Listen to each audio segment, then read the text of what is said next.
സമയം രാത്രി 12 മണി. എമിക്ക് ഒരാഗ്രഹം പറഞ്ഞ് കടൽ കാണണം.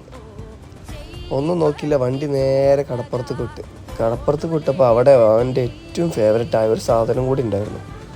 അത് കണ്ടപാടെ അങ്ങോട്ട് ഓടാൻ തുടങ്ങി. സാധനം എന്താണെന്ന് വെച്ചാൽ ഒട്ടകമായിരുന്നു. ഒക്കാന്ന് പറഞ്ഞ് നടക്കുന്ന സാധനമാണ്. അവൻ എപ്പോഴും പറയും ഒട്ടകം. അങ്ങനെ യാദൃശ്ചികമായിട്ടാണ് ഒട്ടകത്തിനെ കണ്ട്. പിന്നെ ഈ ഒട്ടകപ്പുറത്ത് കയറാൻ നോക്കുമ്പോൾ കയ്യിൽ ക്യാഷ് ഇല്ലായിരുന്നു. അതുകൊണ്ട് തന്നെ ഹെമി അതിനെ ചുറ്റിപ്പറ്റി ഇങ്ങനെ കരഞ്ഞു നിൽക്കുന്നുണ്ടപ്പോൾ ആ നല്ല മനസ്സുള്ള മനുഷ്യൻ എന്ത് ചെയ്തു, കയറാൻ പറഞ്ഞു ഫ്രീ ആയിട്ട്. അപ്പോൾ അയാൾ വളരെ സന്തോഷത്തോടു കൂടി കയറാൻ പറഞ്ഞപ്പോൾ അവനെ നല്ല ഹാപ്പി ആക്കുന്നുണ്ട്. അപ്പോൾ കയറിയപ്പോൾ എമിക്കൊരു പേടിയില്ല, അത് അടിപൊളിയായിട്ട് പോകുന്നുണ്ട്. അപ്പോൾ പേടിയുണ്ടോ ചോദിച്ചപ്പോൾ ഇല്ല എന്ന് പറയുന്നുണ്ട്. അപ്പോൾ അങ്ങനെ നല്ല അടിപൊളി നല്ലൊരു മനുഷ്യനായിരുന്നു. അപ്പം ഇനി എന്തായാലും അജ്മാൻ ബീച്ചിലായിരുന്നത്. അജ്മാൻ ബീച്ചിൽ പോകുമ്പോൾ അയാളെ കണ്ടിട്ട്